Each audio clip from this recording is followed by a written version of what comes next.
আচ্ছা, আমার কথাটা একটু বন্ধ হচ্ছে।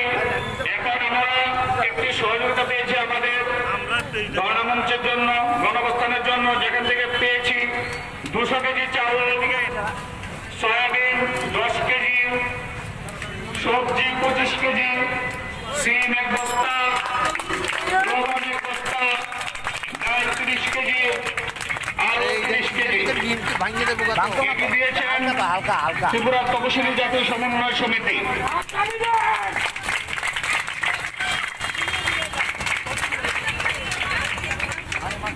আমি যে কথা ছিলাম যে আমাদের সিটি সেন্টারে যেসব শিক্ষক শিক্ষিকারা আছেন, দয়া করে আপনারা এমন কোনো কাজ করবেন না যাতে সিটি সেন্টারের ভিতরে অবস্থিত ব্যবসায়ী বৃন্দদের ব্যবসাতে কোনো ক্ষতি হয়। তা নিয়ে কিন্তু আমাদের দ্বারা অনেক অভিযোগ করেছে।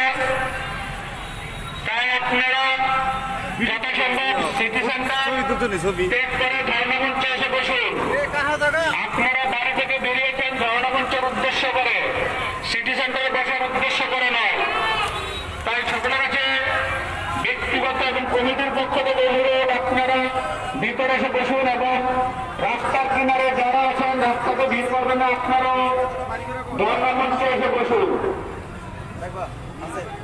আরেকটা কথা বলতে ইচ্ছে করছে যে আমাদের ধর্মমঞ্চে প্রতিনিয়ত ত্রিপুরাবাসীর সাহায্য পেয়ে যাচ্ছি।